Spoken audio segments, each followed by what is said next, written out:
నాగు గారిని మాట్లాడాల్సిందిగా కోరుకుంటున్నాం. డైరెక్టర్ శివ గారు, నాగు గారు మాట్లాడుతున్నారు. అందరికీ నమస్కారం అండి. సముద్ర గారి గురించి మళ్ళీ మళ్ళీ చెప్పుకోవాల్సిన అవసరం లేదు. ఆయన ఏంటో, ఆయన జర్నీ ఏంటి ఇండస్ట్రీలో అందరికీ తెలుసు.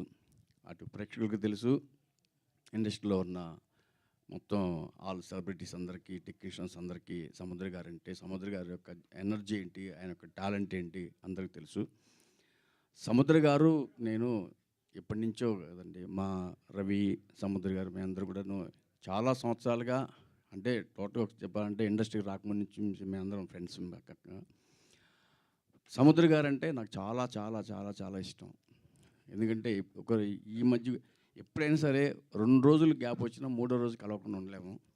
తప్పకుండా మేము కలుస్తూనే ఉంటాము ఇద్దరం కూడాను. అట్లాగే మా తమ్ముడు రవి కూడా మాతో బాగా ఎదిగానే ఉంటాడు.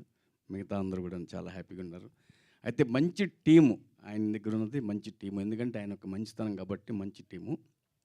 రామజన్మభూమి టైటిల్ నాకు చెప్పినప్పుడు నేను ఫస్ట్ అసూయపడ్డాను, చాలా మంచి టైటిల్ అని.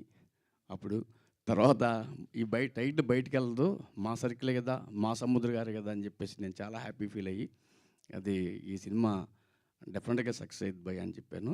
100% టీజర్ చూస్తే చాలా అద్భుతంగా ఉందండి. టీజర్ కూడాను నిజంగా నాకైతే అసలు చాలా గొప్పగా ఉంది. టీజర్ ఎంత బాగుందో సినిమా కూడా అంతకంటే అద్భుతంగా ఉంటుందని నేను మనస్ఫూర్తిగా అనుకుంటున్నాను. డెఫినెట్గా ఈ సినిమా సూపర్ హిట్ అయింది. మళ్ళీ మా సముద్ర గారు వెనకట్టి సముద్ర అవ్వాలని మనస్ఫూర్తిగా కోరుకుంటున్నాను. Thank you. Thank you Shiva garu, thank you so much. Dorai Raju గారిని మాట్లాడాల్సిందిగా కోరుకుంటున్నాను.